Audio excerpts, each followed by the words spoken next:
하나님의 말씀 사도행전 13장 4절부터 보시겠습니다.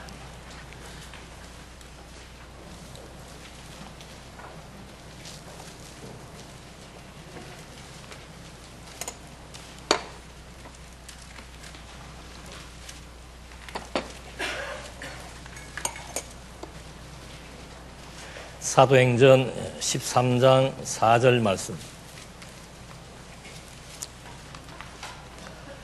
그들이 성령의 보내심을 받아 실루기아에 내려가 거기에서 배를 타고 키프로스로 떠났다.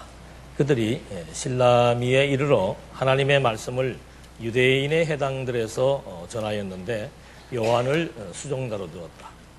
온 섬을 두루다니다가 실라미에 이르러 어떤 마술사를 만났는데 그는 바예수라고 하는 유대인 거짓 선지자였다. 그가 지혜 있는 사람인 총독 서기오 바울과 함께 있었다. 그런데 이 총독이 바나바와 사울을 불러 하나님의 말씀을 듣고자 하였다. 이름을 번역하면 엘루마라고 하는 마술사가 그들을 대적하여 총독이 믿지 못하게 하려고 애썼다. 바울이라고도 하는 사울이 성령으로 충만하여 그를 주목하여 보고 말하였다. 온갖 속임수와 온갖 악행으로 가득한 마귀의 자식아, 모든 의의 원수야, 내가 주님의 곧은 길을 굽게 하는 짓을 그치지 못하겠느냐. 보아라, 이제 주님의 손이 내 위에 있으니 내가 맹인이 되어 얼마 동안 해를 보지 못할 것이다. 그러자 즉시 안개와 어둠이 그를 덮어서 그가 주변을 더듬으며 인도할 자를 찾았다. 그때 총독이 그 일어난 일을 보고 믿었으며 주님의 교훈에 놀랐다. 지금 우리는 사도행전을 공부하고 있습니다. 사도행전은 교회의 설립이 구약의 언약된 대로, 그리고 예수님의 언약된 대로 이렇게 성취되어지는 역사를 확인하고 있습니다. 그래서 교회 설립을 통해서 하나님의 말씀이 전파되고 있고, 이 하나님의 말씀이 이제 바울을 통해서 여러 지역에 전파되는 선교의 1차 여행을 이제 확인하게 됩니다. 그래서 지금 이제 단원이 바뀌었는데 13장 4절로부터는 바울의 말씀 전파와 변론입니다. 우리는 사도행전을 통해서 지속적으로 하나님의 말씀이 전파되는 것을 확인하고 있습니다. 이 말씀 전파라고 하는 것은 이게 이 시대의 어떤 특별한 일도 아니고 또 오늘을 살아가는 우리들에게 주어진 어떤 순간적인 일이 아닙니다. 이 말씀 전파라고 하는 것은 영원한 하나님의 계획입니다. 그래서 이 말씀이라고 하는 것이 요한복음에 보면은 태초에 말씀이 계시니라. 그러니까 이 말씀은 이미 이 로고스라고 하죠. 이 말씀은 영원하신 하나님의 어떤 자체, 본체를 의미하는 겁니다. 그러니까 하나님은 영원하신 분으로서 영원히 존재하셨고, 시간적인 개념으로 우리가 이해를 한다면은 창조하기 이전부터 스스로 존재하셨던 그분이 바로 이 말씀입니다. 그러니까 피조 세계를 창조하시고 또 이 창조하신 피조 세계를 섭리하시는 목적은 뭔가 다른 것 없습니다. 태초부터 존재하셨던 말씀이신 하나님, 그 하나님이 어떠한 분이신 줄을 우리에게 알게 하고 그분을 의지하며 경외해 나가는 것, 이것이 말씀 전파가 가지고 있는 아주 근본적인 의의가 되는 겁니다.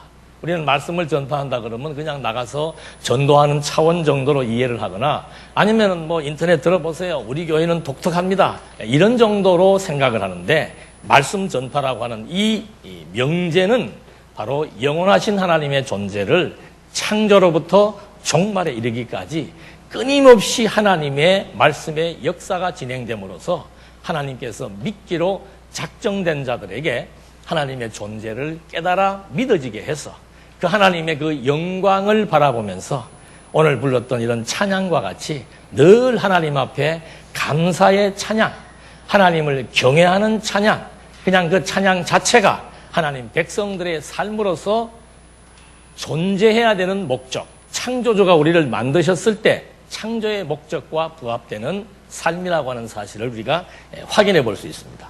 그래서 이제 계속해서 사도행전은 뭐 말씀 전파라고 하는 이 명제가 끝까지 진행되고 있기 때문에 이게 정말 그런 것인가라고 하는 사실을 우리는 성경의 간단한 내용들을 통해서 확인해야 될 필요가 있죠. 그래서 태초에 말씀으로 존재하신 영원하신 하나님, 그 하나님께서 아담을 창조합니다. 물론 뭐 만물 창조도 말씀에 대한 계시예요. 말씀이신 영원하신 하나님의 존재를 우리에게 드러내어 보여주는 것이 창조입니다. 그래서 우리는 이거를 창조예시라고 얘기하는데, 특별히 하나님께서 아담을 만드시고 나서도 무슨 명령을 주었는가 하면은 1장 28절이죠. 땅에 충만하고 땅을 정복하라라고 하는 하나님의 절대 명령이 주어집니다. 그러니까 말씀이신 하나님께서 창조를 통해서, 그리고 사람을 창조하시면서 당신의 존재를 지금 드러내심, 이것이 바로 아담에게는 땅에 충만하고 모든 땅을 말씀으로 정복하라는 의미죠. 그렇게 해서 아담에게 이 지금 말씀 전파에 대한 절대 명령을 세우십니다. 그런 다음에 이스라엘 백성들이 다 잘 알고 있는 모세, 이게 출애굽기 9장 16절에 나옵니다. 하나님께서 모세에게 그런 얘기를 합니다. 내가 너를 세웠으면 나의 능력을 내게 보이고 내 이름이 온 천하에 전파되게 하려 합니다. 그러니까 무엇이 전파된다? 하나님의 이름이라고 하는 것은 존재를 의미하는 겁니다. 태초부터 존재했던 말씀, 영원하신 하나님의 본체를 이제 모세를 통해서, 이스라엘 역사를 통해서, 모세를 통해서 하나님의 이름이 온 천하에 전파되게 하기 위해서 하나님께서 모세를 세웠다고 말씀하고 있습니다. 그 다음에 다윗은 자기의 일생을 통해서 시적 표현을 하기를, 이 말씀이 도대체 뭔가, 그거에 대해서 시편 19편 4절 말씀에 뭐라고 얘기하는가 하면은, 그의 소리가 온 땅에 통하고, 그의 소리라고 하는 것이 뭐예요? 하나님의 존재를 의미하는 겁니다. 하나님의 살아계심의 소리가 온 땅에 통하고 뿐만 아니고 그의 말씀이 어디까지? 세상 끝까지. 어떤 신학자는 그런 얘기를 해요. 사도행전 1장 8절의 말씀이 땅끝까지 이르러서 내 증인이 될 것이라고 말씀하신 그 땅끝은 세상 끝이 아니라고 얘기를 해요. 나는 무슨 근거인지는 모르겠습니다만은 이미 다윗도 이 하나님의 소리, 하나님의 이 살아계심의 역동적인 역사가 땅 끝까지 전개될 것을 이미 다윗은 노래하고 있습니다. 이렇게 노래되어 있던 이 말씀에 대한 전파가 이제는 실제로 요한복음 1장 14절에 보면은 말씀이 뭐가 됐다 그래요? 어떻게 그렇게 아십니까? 말씀이 육신이 되어가지고 아예 어떻게 한 거예요? 당신이 아예 그냥 여기에 와서, 말씀으로 와서, 그래서 그 히브리서 기자는 이분에 대해서, 이분이 이제 하나님의 아들이죠. 하나님의 아들이며 그리스도인데, 이분에 대해서 뭐라고 표현을 하시는가 하면은, 이 말씀이 육신이 되어 오신 그분은 바로 태초에 말씀으로 존재하셨던 분이므로, 그분이 바로 본체의 형상이고 영광의 뭐예요? 광채이시다. 이렇게 말씀이 육신이 되어서 우리 가운데 거하시도록 그렇게 이제 하나님의 뜻이 이 피조세계, 이미 창조를 통해서, 아담을 통해서, 모세를 통해서, 다윗을 통해서 말씀은 끊임없이 역동적으로 어디를 향해서? 끝이에요. 여기가 창조면은 여기가 끝 종말입니다. 이때까지 진행되어지는 모든 피조세계의 역사의 핵심은 뭔가? 바로 말씀 전파라고 성경은 우리한테 말해주고 있습니다. 그래서 이 말씀에 대해서 요한 1서 기자는 뭐라고 얘기하는가 하면은 태초부터 있는 생명의 말씀이다. 이 생명의 말씀이라고 하는 것은 뭐예요? 생명의 근원이며 살아있으며 죽은 자를 살릴 수 있는 그런 생명력을 갖고 계시는 생명의 근원이다. 그 얘기를 하는 거죠. 그러니까 사도 요한은 무슨 얘기를 하는가 하면은 태초부터 계시던 이 말씀이 이제 세상 안으로 오셨는데 그분의 영광을 보니까 바로 그냥 하나님의 영광이고 독생자의 영광이고 바로 본체의 형상이며 영광의 광채이신데 우리는 그분을 눈으로 어떻게 해요? 보았고 손으로 만졌고 자세하게 확인했다는 거예요. 그리고는 이제 마태복음 4장 17절에서는 이건 이제 결과론적인 얘기입니다만 마태복음 4장 17절에서는 이분이 직접 오셔가지고 우리는 이제 그 공생애라고 그럽니다. 공적인 당신의 그 생애의 첫 단추를 무엇으로 깨는가 하면은 회개하라. 뭐예요? 천국이 가까이 왔느냐라고 하시면서 하나님 나라를 전파하시는 그것이 바로 당신이 이 땅 위에 오신 사명이죠. 그래서 지역 다니면서 천국 복음을 전파하셨는데 이렇게 당신 생애 30년 동안 33년 동안의 생애에서 곳곳마다 복음을 전파하시다가 이제 마지막 당부의 말씀 이거는 뭐 각 복음서에 다 나온다 그랬습니다. 특별히 마가복음 하나만 채택을 해보면은 마가복음 16장 15절 말씀에 무슨 얘기가 나오는가 하면은 너희는 온 천하에 다니며 누구에게? 천하지요. 하늘 아래 어디 땅에 충만하고 땅을 정복하라는 얘기하고 일치하는 얘기입니다. 온 천하에 다니면서 만민에게 무엇을 전파해라? 복음을 전파해라. 복음은 누굴 가리키는 겁니까? 하나님의 아들 그리스도를 가리키는 겁니다. 하나님의 아들 그리스도는 누구입니까? 태초부터 말씀으로 존재하셨던 영원하신 하나님을 뜻하는 겁니다. 그러니까 이 피조세계라고 하는 것은 하나님이 왜 창조했는가? 그리고 왜 종말에 이르기까지 섭리하시는가? 한 가지 이유와 목적입니다. 바로 태초부터 존재하신 영원하신 하나님, 그분을 드러내어 알게 하시고 그분을 경외케 하시는 것. 이것이 우리의 사명이고 이 땅 위에 숨을 쉬며 존재하는 이유와 목적입니다. 다른 것은 없습니다. 우리의 생각은 여러 가지 많죠. 여러 가지 가치가 여러 가지입니다. 세속적 가치가 많이 있어서 거기에 늘 함몰되고 그것 때문에 근심하고 전전긍긍하고 있지만은 성경이 뭐라 그래요? 범사에 뭐예요? 어떻게 범사에 감사할 수 있습니까? 그건 다른 게 아닙니다. 범사에 감사할 수 있는 동력은 하나님의 존재에 대한 확인이지요. 내가 여기에 왜 살아야 되는지에 대한 이유를 분명히 아는 것입니다. 피조물은 창조주의 목적에 따라서 만들어진 겁니다.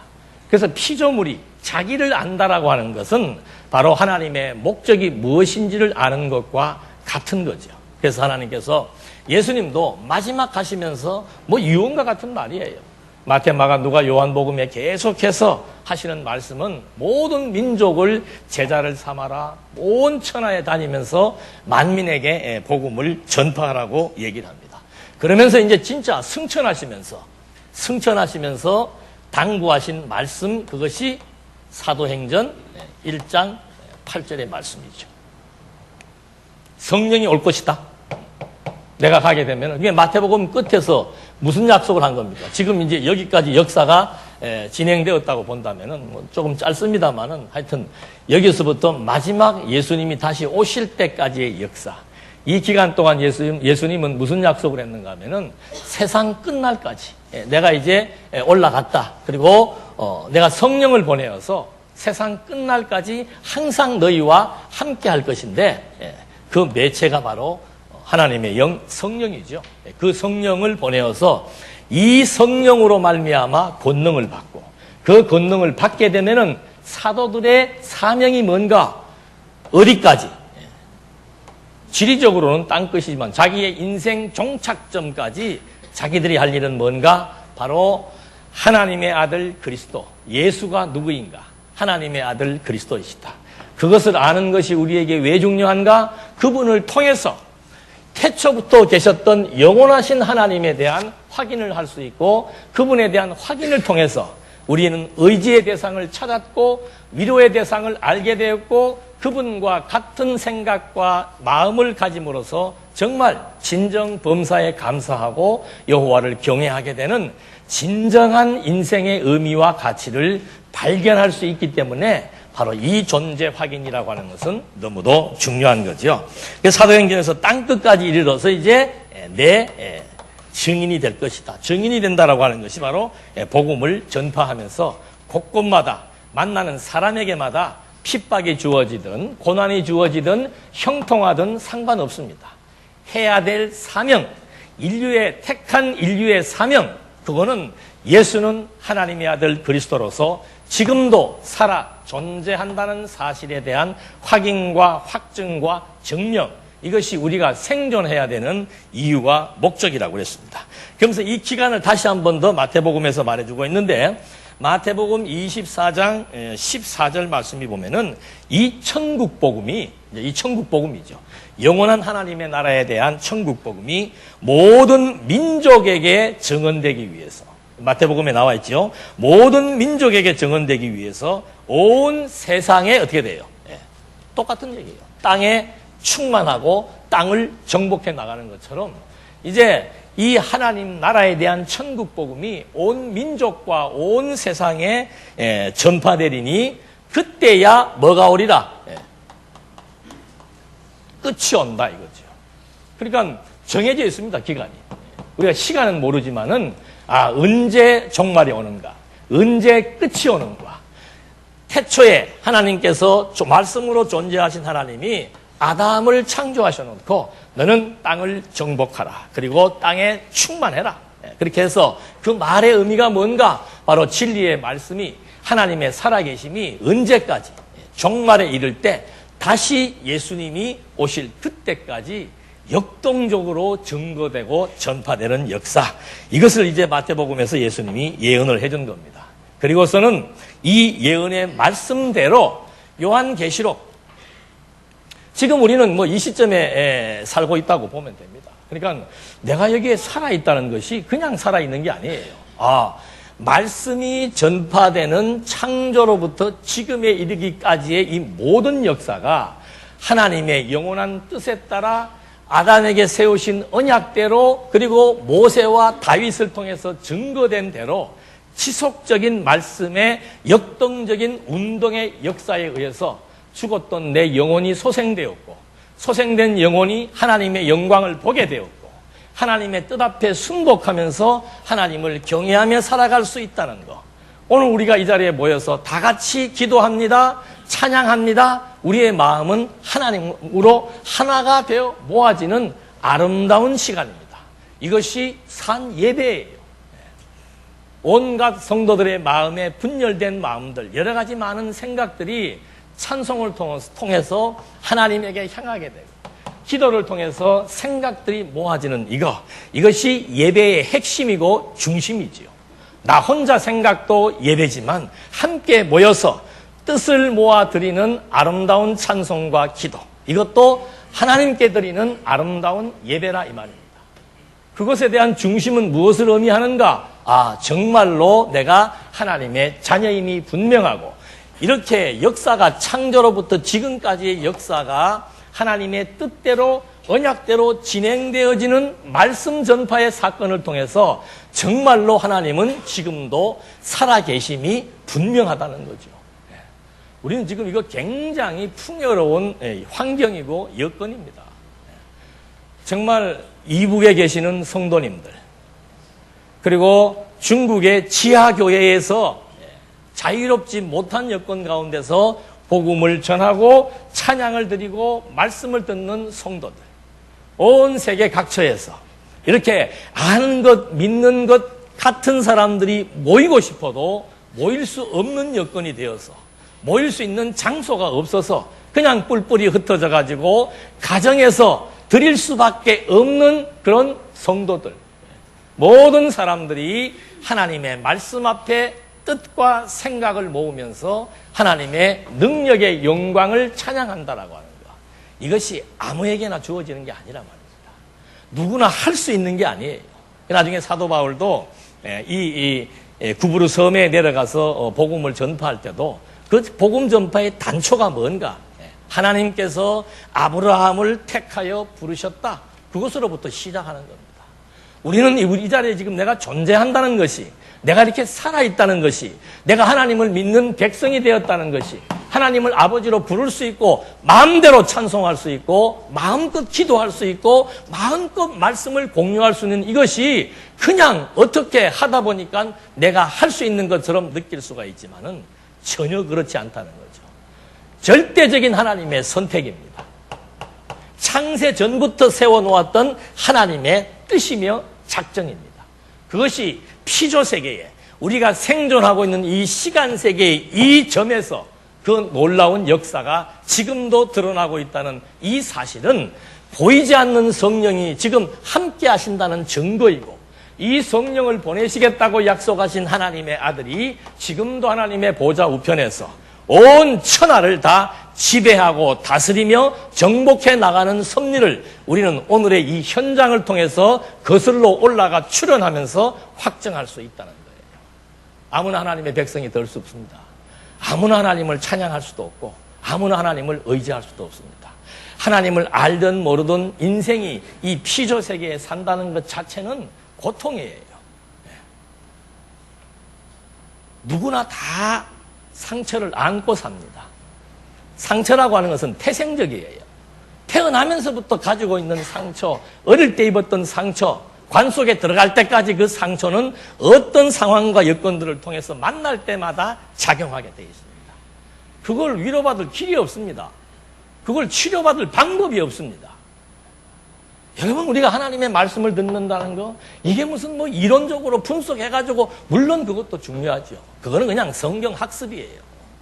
정말로 중요한 것은 뭔가? 성경의 내용을 통해서 그 이면에 역사하고 계시는 살아계신 하나님의 영광의 능력을 볼 수 있다는 거. 그래서 그분을 의지할 수 있다는 거. 그분 앞에서 목 놓아 울 수 있다라고 하는 거. 끝까지 나와 함께 하시는 분이 계신다는 사실. 내가 마음껏 위로받을 수 있는 대상이 있다라고 하는 거. 이것은 하나님 백성들만에게 주어진 특권이죠. 이 역사가 언제부터 영원한 말씀으로 존재하셨던 그분이 창조 때부터 종말 때까지의 기간을 정해 놓으시고, 지금은 한때는 여러 가지 모양과 그림자적인 사건으로 증거했다면 한동안은 또 아들이 직접 이 땅에 와서 33년 동안의 생애를 통해서 확실하게 증거해 주었고, 이제는 성령이 오셔서 하나님의 살아계심과 하나님의 능력의 영광이 어떠하심을 우리에게 확인시켜 주시면서 정말로 하나님을 인정하게 될 때 그 말입니다. 범사의 감사는 범사에 하나님이 어떤 분이신지가 인정될 때 그분의 뜻 앞에 굴복할 수밖에 없고 그분의 능력을 의존할 수밖에 없는 그 결과가 우리 마음의 감사와 만족과 평안으로 자리한다는 거죠. 오늘 추수감사절날 다른 의미 없습니다. 하나님 우리에게 왜 이런 아름다운 풍요로운 여건을 주셨을까? 우리가 60년대, 70년대는 형제들 간에 우애가 엄청나게 좋습니다. 왜? 그때는 너무 가난했어요. 근데 풍요로워지기 시작하면은 가난할 때는 오늘 밥을 먹을 수 있는 것에 감사합니다. 풍요로우면은 주어지지 않은 것 때문에 감사가 아니고 도리어 불만과 불평이 넘치게 돼 있는 거죠. 오늘 이 현재 상황 속에서 우리가 감사할 수 없다면은 하나님은 진정한 감사를 위해서 이거 다 털어버릴 수도 있는 거예요. 예. 먹을 것과 입을 것만 있어도 족한 줄로 알라고 성경은 우리에게 메시지를 전달해 주고 있는데, 우리는 먹을 것과 입을 것은 당연한 것이고, 오늘 우리가 이렇게 거하고 있는 예배당도 당연한 것이고, 내 거처하는 처소도 당연한 것이고, 그것보다 더 나은 이상과 더 나은 안정을 꿈꾸다 보니까 일평생 감사의 시간보다는 늘 불만과 불평의 시간.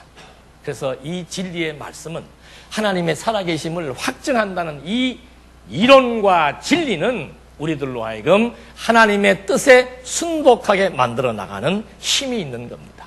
그래서 이 역사가 이렇게 진행될 것을 예고하니까 마지막 요한계시록 22장 20절 말씀에, 그래서 그 성령을 통한 계시의 내용으로 마지막 마무리 지어주는 말씀이 뭡니까? 이것들이에요. 창세기로부터 계시록까지의 모든 내용들, 말씀으로 존재하신 하나님의 영광이 말씀의 선포 사역이 끝날 때까지 살아 운동한다라고 하는 것. 그래서 히브리서 기자는 하나님의 말씀은 살았고 뭐예요? 운동력이 있다는 거죠. 말씀은 살아있는 생동감 있는 생명입니다. 그 생명의 말씀이 우리를 살리는 겁니다. 그 생명의 말씀이 우리를 일어서게 만든 거예요. 그 살아있는 말씀이 끝까지 운동하면서 이 종착점에 도달할 때까지 하나님의 말씀은 끊임없이 운동한다는 거죠. 그것에 대한 화답으로 요한계시록 22장 20절 말씀은 이것들을 증언하시니가 가라사대 그 말이죠. 이것들을 증언하시니가 이르시되 내가 진실로 뭐하리라? 속히 오리라. 아멘. 주 예수여 오시옵소서. 이것이 우리 생애의 전부입니다. 내 인생 무엇을 위해서 어떻게 살 것인가? 내가 무엇을 목적으로 하며 살 것인가? 하나님이 우리들에게 왜 이렇게 아름답고 좋은 여건을 주셨는가? 하나밖에 없습니다. 태초에 말씀으로 존재하신 그 하나님께서 창조 때 땅에 충만하고 땅을 정복할 것을 절대적인 명령을 통해서 언약하시더니 그 언약대로 말씀의 본체이신 하나님의 아들이 직접 이 세상에 오셨고 그분이 가시면서 다시 성령을 이 땅 위에 보내주셔서 이 진리의 말씀을 통해서 하나님의 영광이 땅 끝까지 비치는 역사가 진행되기까지 하나님의 성령의 역사는 역동적으로 세계 곳곳을 향해서 하나님의 택한 백성들, 죽어가는 영혼들에게 소생을 주시고 낙심하고 피곤하고 지친 영혼들에게 새 힘을 얻도록 역사해서 우리 모두가 하나님 앞에 뜻과 마음과 생각과 무릎을 꿇는 이 엄청난 하나님의 역사 앞에 온 마음과 뜻을 모아 찬송하는 것, 이것이 아마 진정한 추수감사절의 의미가 아닌가 생각을 합니다. 이런 맥락 속에서 사도 바울은 이제 이쪽 지역에 있다가, 이게 안디옥이죠. 이 안디옥에 있다가 이제 처음으로 복음을 전파하기 위해서 섬으로 떠나기 시작한 겁니다. 이게 구브루 섬이에요. 이 섬에 가니까 이제 한 사람이 있는데 그 사람에 대해서 복음을 전파하며 전도하는 내용, 이것이 방금 읽어드린 13장 4절로부터 12절까지의 말씀이었습니다. 살람이라고 하는 이제 고구마처럼 생긴 그런 그 섬에, 여기가 살람이에요. 이건 구브루 섬이라고, 섬 이름은 구브루고 여기가 살람이라고 하는 곳입니다. 거기에 가고 그 다음에 이제 거기에서 복음을 전하는데 거기에 보니까 이제 어디든지 가면은 뭐 오늘 요즘도 우리나라에 그 무당 문제가 무속 문제가 많이 나타나고 있습니다만은 그 무속이라고 하는 것은 인간이 태생하면서부터 발생되어지는 겁니다. 하나님께서 인간에게 종교성을 준 거예요. 그러니까 이 종교성이 정말 그 종교의 근본 되시는 하나님을 바로 알고 최고, 마르종자 아니에요. 최고의 신을 알고 섬기는 행위는 이건 정말 아름다운 예배 행위인데 하나님을 알지 못하는 사람들도 종교성이 있기 때문에 무엇인가는 섬겨야 된다 이 말이죠. 사람이 제일 약한 것이 뭔가 하면은 자꾸 나에 대한 미래에 대해서 또 기륭을 알려주는 이것에 전부 다 거기에 굴복당할 수밖에 없습니다. 여러분도 한번 뭐 신앙생활, 우리 기독교 생활이 무미건조하시면은 한번 찾아가 보십시오. 저한테 물으면 제가 좋은데 알려드릴게요. 유능한 전바치들이 많이 있습니다. 가면은 뭐 딱 들어올 때 벌써 왜 좀 수준 낮은 그런 그 점쟁이들은 잘 모르지만 신기 있는 사람들은 들어오는 소리만 들어도 안다 그래요. 딱 얼굴만 봐도 이 사람은 어떻다를 딱 들어오면서 압니다. 그 정도 하는데 가야 점을 봐야 거기에 종속이 되지요. 우리나라 대통령도 뭐 신기 들린 어떤 교주한테 들어가가지고 평생을 매이는 거 아니에요. 저도 과거에 그런 무당한테도 가보기도 했고, 하나님께서 다 이 실습을 시킨 거예요. 쌀 쫙 던지잖아요. 엽전이 탁 씁니다. 그거 보고 신기하지 않을 수가 없습니다. 그 사람이 나에게 무슨 얘기를 해줍니다. 근데 그게 나가면서부터 맞기 시작을 해요. 믿을래요, 안 믿을래요? 맨날 소리 질러봐야 하나님은 응답이 있어요, 없어요? 무당원 가서 한 10만 원 주고 나면 어떻게 해요? 사업을 하라 마라, 북쪽으로 가라 남쪽으로 가라를 제시해 줍니다. 무엇을 믿으랍니까? 네, 이러다가 벼락 맞겠네. 여러분, 우리는 하나님에 대한 확신이 있으니까 설령 그것이 맞아도 아이고 저거는 잡신의 역사구나 하고 그렇게 맞든 안 맞든 하나님이 정말 이 우주와 만물을 통치하시고 섭리하신다는 것에 대한 믿음의 확신이 그 어떤 놀라운 이적 앞에서도 흔들리지 않지만, 하나님 모르는 사람들이야 그것처럼 무서운 일이 어디가 있습니까? 여러분, 지금 내가 여기 한번 나오시라 그래가지고 여기에서 체면을 걸어요. 과거에 그게 신비운동이었습니다. 교회 내에서 하면은 그게 성령의 역사고, 교회 밖에서 하면은 무당의 역사고 그런 거예요. 나와서 체면 걸어갖고 탁 쓰러뜨립니다. 그리고 내가 무슨 얘기를 해서 거기에다가 어떤 이번에 했던 그 양반은 유경수 여사를 불렀다 그러잖아요. 돌아가신 신 불러가지고 당신의 전생은 뭐구만 하고, 당신은 지금 무슨 문제가 있구만 텔레비에 나오잖아요. 펑펑 울잖아요. 알딸딸하신 분들은 이제 그래가지고 한번 갔다 오시는 게 좋아요. 이야, 이런 세계가 있었구나. 재미없잖아요, 우리. 신앙생활 재밌어요? 네, 그러면 공부는 하라 그러고 오면은 재미없잖아요. 여러분, 정말 하나님께서 우리에게 이 성경 말씀을 주셨고, 깨닫게 해 주셨고, 정말 하나님의 영광을 확인하고, 그래서 정말 눈에 보이는 하나님에 대한 확신을 갖고 그분을 의지하면서 범사 하나님을 인정하며 감사하며 살아간다는 것, 이것은 정말 우리 인생의 최고의 가치입니다. 그래서 사도 바울도 그 가치를 알기 때문에 이제 여기에 머무를 수가 없고, 여기로부터 시작해서 이제 이 일대를 이제 완전히 휘젓고, 나중에는 유럽, 나중에는 로마까지 가서 복음을 전파하다가 감옥에 가고 결국은 마지막 최후의 순교를 당했다는 얘기가 있죠. 그 사람들이 왜 그러는가? 왜 사도들은 매를 맞으면서도 기뻐해요? 탈취를 당하면서도 기뻐해요? 무시를 당하고 짓밟힘을 당하고 경제적 손실을 당하는데도 뜻을 굽히지 않습니다. 곳곳마다 예수의 부활만 얘기하지 마라 그러는데, 가는 곳곳마다 너희가 죽인 그 예수는 죽음에서 부활하신 하나님의 아들 그리스도라고 얘기를 합니다. 총독이 사도 바울을 보고 정말 너는 미쳤구나. 여러분, 돈하고 하나님을 바꾸시렵니까? 돈 때문에 진리를 왜곡할 겁니까? 돈 때문에 속세로 들어가서 세상이 요구하는 것을 할 것입니까? 그건 우리의 선택이에요. 한번 생각을 해보십시오.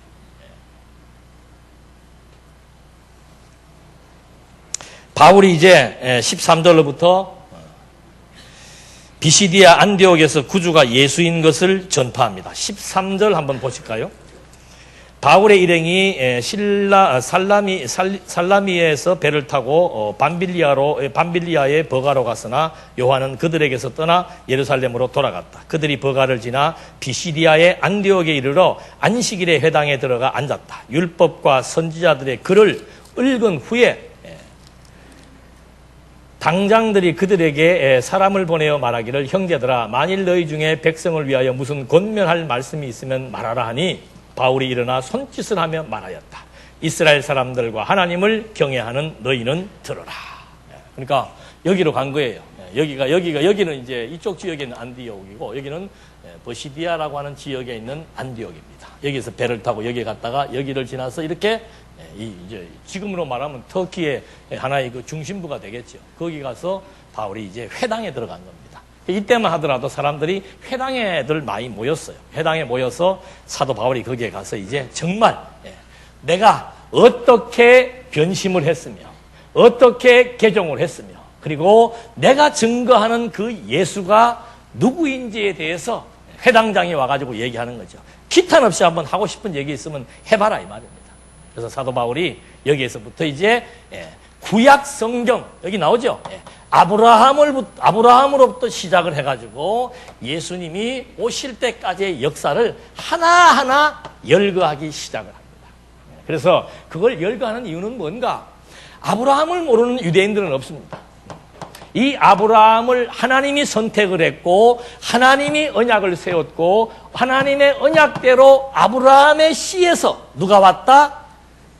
지금 우리가 내가 증거하려고 하는 예수, 즉 하나님의 아들 그리스도가 왔다. 그가 왜 하나님의 아들이며 그리스도인가? 그거를 이제 먼저 설명하기 위해서 자기가 전할 복음에 대한 정통성, 그거를 지금 확보하기 위해서 아브라함, 모세, 다윗을 근거로 하면서 이스라엘의 역사를 꿰뚫어서 이 역사는 하나님의 언약의 역사이다. 하나님이 약속하신 역사였고 하나님의 선택의 역사였고 하나님의 뜻대로 진행된 역사였는데 이 역사가 말하려고 하는 예수가 바로 이 역사의 씨에서 오신 하나님의 아들이라고 하는 사실을 증명해 나가기 위해서 이제 사도 바울이 여기 버시디아에 있는 안디옥 회당에 서서 이제 많은 사람들에게 여러분들 제 말을 들어보십시오 라고 외치는 겁니다. 오늘은 찬양 때문에 감사절이라서 빨리 마치는 게 시간이 다 됐습니다. 기도하시겠습니다. 은혜와 사랑이 풍성하신 하나님 아버지, 하나님의 말씀의 의미가 무엇인지를 우리 다시 한번 생각나게 하시니 감사합니다. 우리의 삶의 진정한 가치가 어디에 있으며 내가 이렇게 살아야 되는 이유와 목적이 무엇인지를 하나님 이 아침에 우리 다시 한번 깨닫게 해주시사 주어지는 환경 때문에 하나님 중심의 마음을 빼앗기지 말게 해주시고 주어지는 여건 때문에 좌절하거나 실망하거나 포기하지 말게 하시고 주어지는 모든 환경이 어려울 때마다 무엇을 먹을까 입을까 마실까 염려하지 말라고 말씀하신 하나님의 아들의 말씀을 기억나게 해주어서 우리의 삶의 진정한 가치가 하나님 경외에 있다는 사실을 잊지 말고 정말 범사 하나님 인정하면서 감사하며 살아갈 수 있도록 인도해 주시옵소서. 예수님의 이름으로 기도드립니다. 아멘.